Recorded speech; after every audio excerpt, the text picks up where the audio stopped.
गौतम बुद्ध राजगृह में विहरते थे। उसी समय की घटी यह घटना है। उस महानगर में दो छोटे लड़के साथ साथ रहते थे।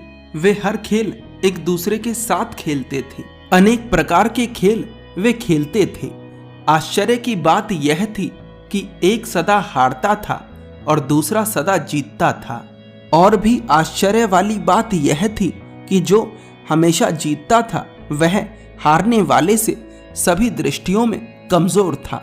हारने वाले ने सब उपाय किए लेकिन वह कभी भी जीत ना सका। चाहे खेल कोई भी हो लेकिन उसकी हार सुनिश्चित थी। वह जीतने वाले के खेल को देखकर उसका अवलोकन भी करता था, उससे सीखने का भी प्रयास करता था। यह जानना जरूरी था कि दूसरे की जीत हर बार क्यों हो जाती है, इसके पीछे क्या राज है। एकांत में अभ्यास भी करता था लेकिन जीतता कभी ना था। एक बात उसने जरूर महसूस करी थी कि जीतने वाला अपूर्व रूप से शांत था। जीत के लिए उसके भीतर कोई आतुरता भी नहीं थी। वह बस खेलने के लिए खेलता था। उसके भीतर एक गहराई थी। उसका आभा मंडल भी प्रकाशित था। इसलिए हारने वाला भी हारकर जीतने वाले से ईर्ष्या नहीं करता था। वह बार बार उसके साथ खेलता था क्योंकि जीतने वाले का व्यक्तित्व कमाल का था। बार बार हारकर भी हारने वाला जीतने वाले का शत्रु नहीं बन गया था। जीतने वाला भी जीतकर अहंकार में नहीं भर जाता था। उसके लिए जीतना कोई बड़ी बात नहीं थी। उसका ध्यान खेल पर रहता था। वह बस खेल का आनंद लेता था। उसे हार जीत की कोई परवाह नहीं थी। खेल ही उसके लिए पूरा था। लेकिन जीतता वह हमेशा था। हारने वाले ने यह भी देखा था कि किसी भी खेल को शुरू करने से पहले जीतने वाला अपनी आंखें बंद करता था और अपने मन में कुछ बुदबुदाता था। जब वह आंखें बंद कर लेता था तो उसके लिए सारा संसार खो जाता था। उसके होठ कुछ बुदबुदाते थे, मानो वह कोई प्रार्थना कर रहा हो। एक दिन हारकर हारने वाले ने अपने मित्र से उस प्रार्थना का राज पूछा। क्या करते हो? उसने पूछा। हर खेल शुरू होने से पहले किस लोक में खो जाते हो? जीतने वाले ने कहा, बुद्ध का स्मरण करता हूं, नमो बुद्धस का पाठ करता हूं, इसीलिए तो जीतता हूं। मैं नहीं जीतता, बुद्ध जीतते हैं। उस दिन से हारने वाला भी नमो बुद्धस का पाठ करना शुरू कर देता है।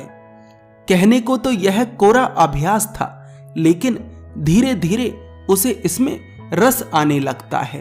कहने को तो यह तोता रटन थी लेकिन इसका प्रभाव मन पर पड़ने लगा था। वह नमो बुद्धस का अर्थ नहीं जानता था लेकिन इन शब्दों की पवित्रता उसके मन को शांत कर रही थी। अब उसे हारने पर इतना दुख नहीं होता था और जीतने की आकांक्षा भी कम होने लगी थी। वह अपने भीतर स्थिर होने लगा था। खेल खेलने में ही पर्याप्त है, ऐसा भाव उसके भीतर भी जगने लगा था। शुरू तो किया था परिणाम के लिए कि खेल में जीतने लगूं, लेकिन अब स्मरण में ही आनंद आने लगा था। पहले खेल आवश्यक था, खेल में जीतना आवश्यक था, अब पाठ आवश्यक होने लगा था। उस लड़के का पिता लकड़हारा था। एक दिन उसका पिता उसे अपने साथ जंगल ले गया। लकड़ी गाड़ी में लादकर वे दोनों घर की ओर चल पड़े। मार्ग में एक शमशान के पास वे दोनों अपने बैलों को खोलकर थोड़ी देर विश्राम करने लगे। दोपहरी का समय था। एक पेड़ की छाया में वे दोनों बाप बेटे लेटे हुए थे, इसलिए उनकी आंख लग गई। वे दोनों तो सो रहे थे लेकिन उनके बैल चरते चरते नगर में प्रवेश कर गए। वे दोनों राजगृह में प्रवेश कर गए। जब उनकी आंखें खुली तो उन्होंने देखा कि बैल गायब हैं। उस लड़के के पिता ने कहा, बेटा तुम यहीं बैठो, मैं अभी बैलों को खोज कर लाता हूं। उस लड़के का पिता उस लड़के को गाड़ी के पास छोड़कर बैलों को खोजने नगर में चला गया। बैल मिल तो गए, लेकिन तब तक सूर्य ढल चुका था। नगर के द्वार बंद हो चुके थे। बेटा नगर के बाहर था और बाप नगर के भीतर बंद हो गया था। अंधेरी रात थी, अमावस की रात थी। उसका बेटा शमशान में बैठा हुआ था। बाप बहुत घबराया। उसने द्वारपालों से मिन्नतें करी, प्रार्थना करी, लेकिन द्वारपालों ने उसकी एक नहीं सुनी, क्योंकि यह नियम था कि रात होने के बाद नगर के बाहर नहीं जाया जा सकता और ना ही नगर में प्रवेश किया जा सकता है। अंधेरी रात थी, अमावस की रात थी, लेकिन उस लड़के के भीतर थोड़ा सा भी भय नहीं था।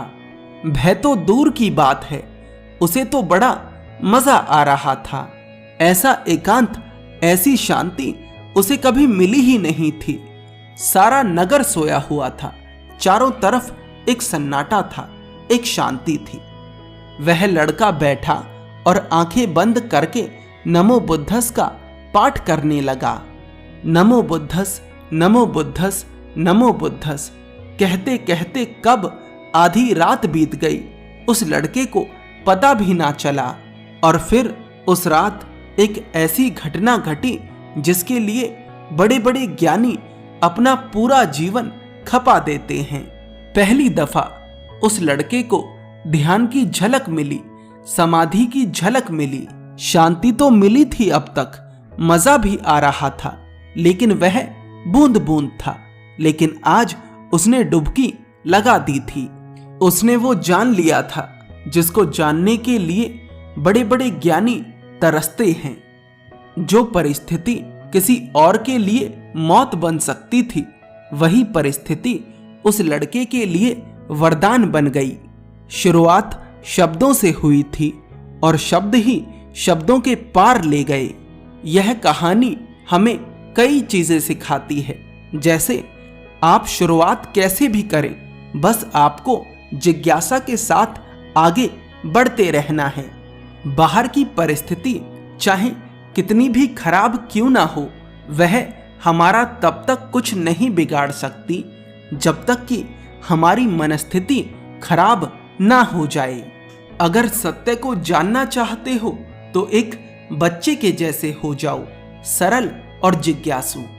आपको यह कहानी कैसी लगी हमें जरूर बताएं।